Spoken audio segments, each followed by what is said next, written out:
the allegations stated in the complaint to me do not constitute betrayal of public trust. In an alleged violation of public trust, the alleged acts must be short of criminal. Tama po yung sinabi po ng aking kaibigan, Congressman Tino. However, the allegations as to receiving supposed kickbacks imputes a commission of a crime. That is a substantial defect, to my view, in the allegation presented. Because number one, the chosen charge is wholly and fatally inconsistent with the alleged act.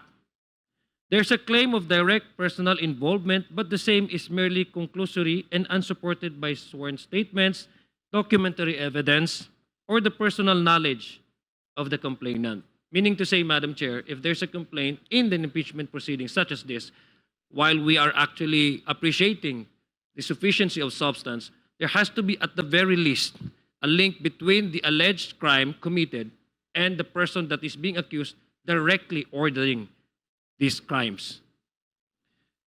This is borne, Madam Chair, out by the superfluity of general accusations, assumptions, and inferences, and the lack of identifying dates, specific transactions, responsible officers, or any overt act personally attributable directly to the President.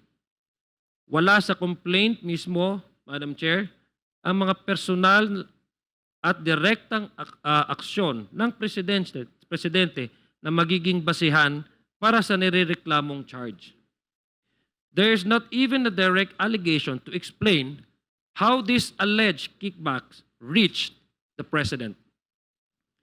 Madam Chair, hindi po dapat gamitin ang impeachment proceedings bilang fishing expedition at hindi maaaring gamitin. Para sa akin, as stated earlier by my colleagues, the mere essence of a principle of command responsibility lamang o ang policy decision bilang basihan ng impeachable offense without necessarily, again, linking the President to personally ordering his subordinates to craft a policy that would be considered a direct culpable of the Constitution, constituting therefore an impeachable offense. In fact, Madam Chair, the Supreme Court has stated that the betrayal of public trust must refer to direct and personal acts by the accused. Number one, basic, Madam Chair, is to establish bad faith. The complaint relies heavily on singular, unverified, and unsworn testimonies, Madam Chair. The alleged testimonies do not meet on any material point that would establish direct, personal, and intentional participation of the President. In the Supreme Court decision, Madam Chair, cited by the complainants, which held that special provision from the GAA was unconstitutional for being a rider and for impliedly repealing the Universal Health Care Act, the court also denied to pass on the liability on the Department of Finance.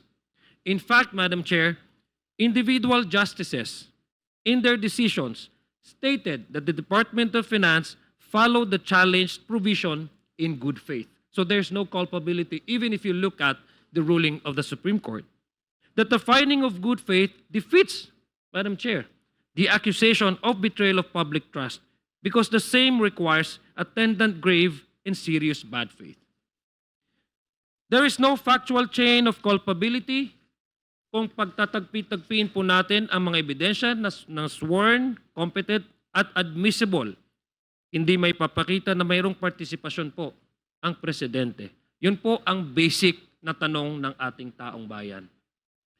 To allow such fragmented and legally infirm allegations to substantiate an impeachment complaint would dangerously lower the constitutional threshold for impeachment. It would weaken the impeachment process, as explained to us extensively by the able chairperson yesterday.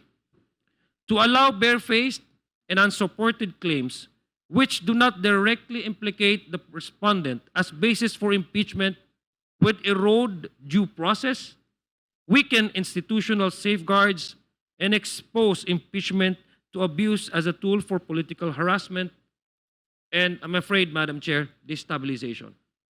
For all of these reasons cited above, I find that the allegations, Madam Chair, with due respect to my friends, do not constitute a betrayal of public trust.